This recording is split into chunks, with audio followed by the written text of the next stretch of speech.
Subscribe कीजिए knowledge point channel को और बेल आइकन को दबाइए नॉलेज से जुड़ी हर वीडियो को सबसे पहले देखने के लिए।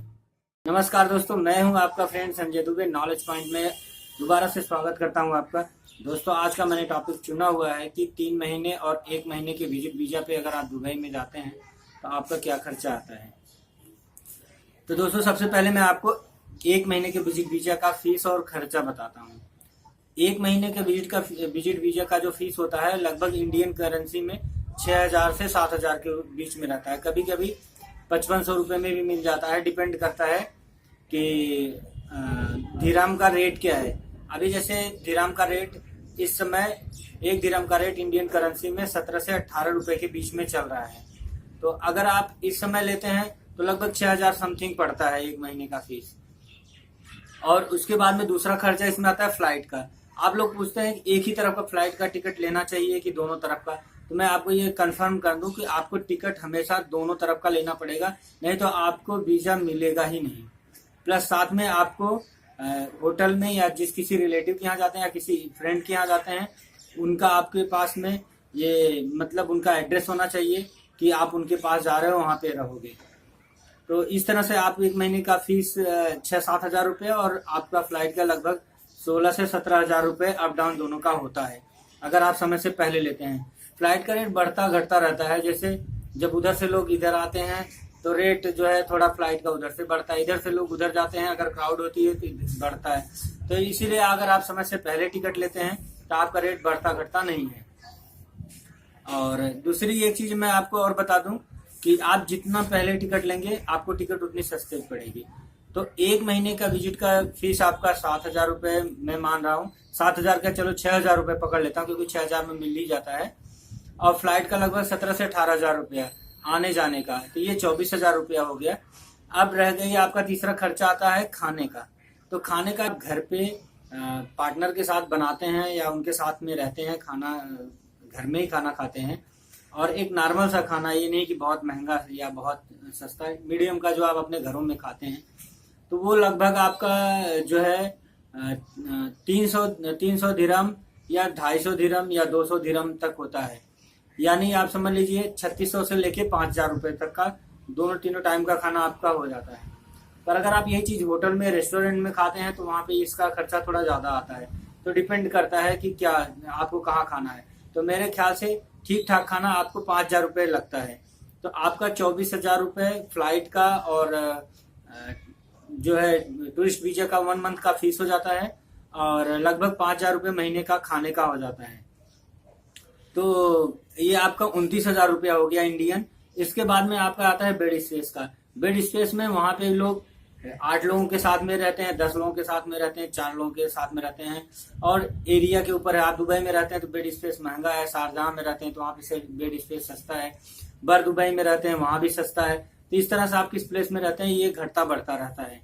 तो आपको ये बता दें, बेड स्पेस का खर्चा 600-700 दिरहम भी आता है और वो जो है 300-400 भी आता है। डिपेंड करता है आप कितने लोगों के साथ में रहते हैं। तो मेरे ख्याल से जहां तक है कि आप 8 से 10,000 रुपये पर मंथ इंडियन करेंसी मान के चलिए। तो आपका इस तरह से 10,000 रुपये में अच्छे ठीक ठाक रहने के हिसाब से बात करता हूँ। तो इंडियन आपका 10,000 रहने का और 5,000 खाने का 15 और 24,000 रुपया आपका फ्लाइट का आने जाने का और विजिट वीजा का फीस दोनों मिला के हुआ।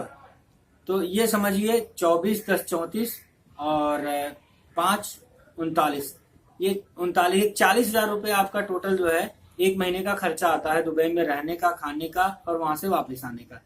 अब इसके बाद में और खर्चे कहाँ पे लगते हैं, आपके ट्रेवल का लगते हैं। आपके पास में 50 से 60,000 रुपये है तो आप आराम से दुबई के अंदर जा सकते हो, जॉब ढूंढ सकते हो और 1 महीने के अंदर आ भी सकते हो।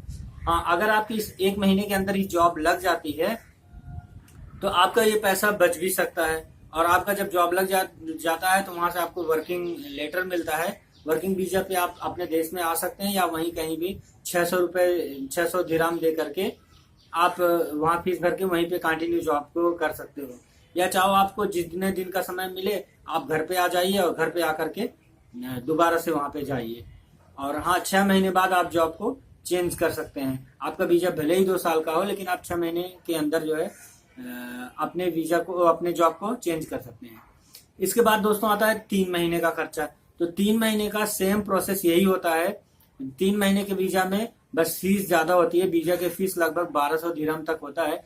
कभी कभी ये 1100 भी दिरहम हो जाता है, 1200 भी होता है, 1300 भी होता है।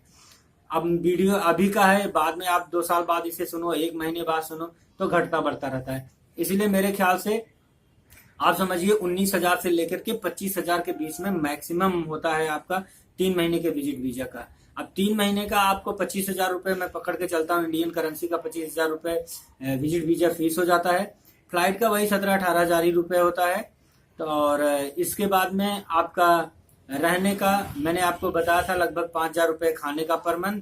तो 3 महीने का 15,000 रुपए ये हो जाता है। और आपका बचता है बेड स्पेस का। तो बेड स्पेस का आपका लगभग 30,000 रुपया मेरे हिसाब से ठीक ठाक का होता है। तो 30,000 ये हो गया, 15,000 खाने का हो गया, 45,000 रुपया। और आपका 25,000 रुपया मैं मान के चल रहा हूँ इंडियन करेंसी जो है विजिट का। तो ये 70,000 रुपया हो जाता है। और लगभग आपका 17-18 हजार रुपया इसका फ्लाइट का आने जाने का हो जाता है। तो करीब 88 से 90 हजार रुपया होता है। तो इसलिए मैं कहता हूं कि 1 लाख से 1.25 लाख रुपया आप लेकर अगर जाएंगे तो आप विजिट वीजा में आराम से वहां पे रह सकते हैं, जॉब को ढूंढ सकते हैं, और जो है अपने जिस मकसद से गए हैं आपका वो मकसद भी कामयाब होगा। तो आपको अब बार बार ये पूछने की जरूरत नहीं है कि हमको कितना खर्चा आता है, कैसे आता है। दूसरी एक चीज है, विजिट वीजा आप जब भी 1 महीने या 3 महीने के लेते हैं तो वो आपसे बैंक की स्टेटमेंट मांगते हैं या तो कोई गारंटर रखते हैं। वजह यह है कि अगर आप वहां जाते हैं और इतनी लंबी छुट्टियों के बाद आप नहीं आते हैं तो उसकी फीस के तौर पे वो 2-3 लाख इंडियन रुपीज जो है अपने पास एजेंट जमा करते हैं। पर अगर आपकी अच्छी सेटिंग है, अच्छा एजेंट है, तो वो नहीं भी लेता है। तो दुबई में कुछ हमारे फ्रेंड हैं जो कि वो भी यूट्यूब चैनल चलाते हैं, मेरी उनसे बात होती है तो वो बोलते हैं कि ये सब के लिए मैं यहाँ पे बैठा हूँ और मैं आप लोगों का हेल्प करूंगा, आपको गारंटर वगैरह की जरूरत नहीं पड़ेगी, और जो खर्चा आएगा वो लीगल वही हम लेंगे। हाँ, 200-500 रुपये तो कोई भी लेता है, वो भी जॉब करते हैं और फिर लोगों का हेल्प करते हैं, रहने की व्यवस्था कराते हैं, खाने की व्यवस्था कराते हैं, जॉब को भी प्रोवाइड कराते हैं, लेकिन जितना उनको होता है वो गारंटी नहीं लेते हैं। हाँ, आपके इंटरव्यू में हेल्प करते हैं, आप उनसे अपने स्किल के बारे में बात कर सकते हो, लेकिन ये नहीं कि आप हमसे बोले ठीक है बात कराइए, वो नहीं करते भाई। हमसे भी बहुत कम बात करते हैं। वजह ये होता है कि मैं 1-2 बार गया हूँ और आता हूँ, तो फिर बार बार वो बात किस बात करें। जब तक आप यहाँ से आपका टिकट नहीं हो जाए, आप उनसे वीजा ना ले लें या अपने से वीजा ले लें, जब आप जाने लगे तब बताइए, तो मैं आपको डायरेक्ट उनसे बात करा दूंगा या आपको उनका नंबर प्रोवाइड करा दूंगा और आप जाके वहां पे रह सकते हैं। तो इस तरह आपका ये टेंशन खत्म हो जाएगा कि मुझे वहां पे जाने के बाद में कौन रिसीव करेगा, कहाँ रहोगे। तो दोस्तों आपका ये आज ये दोनों मैटर क्लियर हो गया। अब तीसरा मैं आपको बता दूं, यार आप मेरे को मैसेज करते हो कि जॉब दिला दो। मैं जॉब नहीं दिलाता ना, मैं जॉब के लिए कोई मतलब एजेंट वगैरह से कोई इस तरह संपर्क करता हूँ। आप थोड़ा सा खुद से भी जो है संघर्ष करिए। आपको जो है जाना पड़ेगा। 1 लाख रुपए अपनी लाइफ के लिए 3 महीने में लगाना कोई बहुत बड़ी बात नहीं है, और ज्यादातर लोगों को जॉब मिल जाती है। और वहाँ पे जितने यूट्यूबर्स हैं उनसे मेरी बात होती है, वो लोग भी कहते हैं कि 100 में 2-4 लोगों को नहीं मिलती है जो कि यहाँ पे संघर्ष नहीं करना चाहते, बाकी लोगों को मिल जाती है या उन्हें अपने घर की याद आने लगती है। तो मेरे यही कहने का मकसद है कि आप लोग भी जाइए और वहाँ पे थोड़ा जॉब के लिए सर्च करिए। रमजान भी खत्म हो गया है तो आपको अभी इस समय जॉब की अपॉर्चुनिटी ज्यादा है वहाँ पे, लेकिन यह है कि लोगों की अभी इस समय भीड़ भी ज्यादा होगी, तो इससे जॉब में कंपटीशन भी बना रहेगा।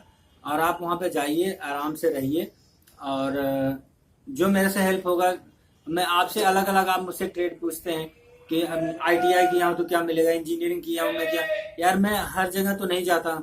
हाँ, आपको मैं एकदम आसानी से बता रहा हूँ कि आप डुविजल पे अगर अपने को ऐड नहीं कर पाते हैं तो डुविजल की वेबसाइट डाउनलोड कर लीजिए और वहाँ पे ब्राउज एंड कैटेगरी में जाएंगे। तो वहाँ कैटेगरी में जाने के बाद में वो लिखा है कि आपको किस फील्ड में जाना है, उस पर क्लिक करें और वहाँ पे अगर आप अप्लाई नहीं कर सकते तो उसमें ये देख सकते हैं कितनी सैलरी है, उनकी ईमेल ID क्या है, वो ले करके आप उन्हें मेल कर सकते हैं डायरेक्ट, डुविजल के थ्रू नहीं, आप डायरेक्टली मेल कर सकते हैं। तो आपका ये कॉन्सेप्ट हमेशा क्लियर होना चाहिए। अगर आप एक ही चीज पूछते रहेंगे तो बताना थोड़ा मुश्किल होता है। तो मैं आशा करता हूँ आप लोगों को ये वीडियो पसंद आया होगा। अगर पसंद आया हो तो प्लीज हमारे वीडियो को और हमारे चैनल को लाइक करें, सब्सक्राइब करें, औरों को भी शेयर करें। और आप लोग पूरा का पूरा वीडियो देखा करें। आप अपने फेसबुक पेज पे भी हमारे वीडियो को शेयर करें, जिससे ज्यादा लोग जुड़ पाएं। और आपको किस टॉपिक पे वीडियो चाहिए वो हमें बताएं, मैं उस टॉपिक पे आपके लिए वीडियो बनाने की कोशिश करूंगा, जिससे आपको अधिक से अधिक जानकारी मिले। अभी मैं आपसे आज मैं अभी लाइव आने की कोशिश किया था, मैंने केवल ट्राई कर रहा था। पर मैं आपको बता देता हूँ, अब मैं जब भी लाइव आऊंगा मेरा एक वीडियो आएगा, उस वीडियो को बताने के बाद 2-3 दिन के अंदर मैं आपसे लाइव प्रोग्राम करूंगा। आपको जो भी पूछना हो उसमें पूरा पूछ सकते हैं। तो अगर आपको मेरा वीडियो अच्छा लगा हो तो आप इसे प्लीज सब्सक्राइब और लाइक करें। Thank you very much.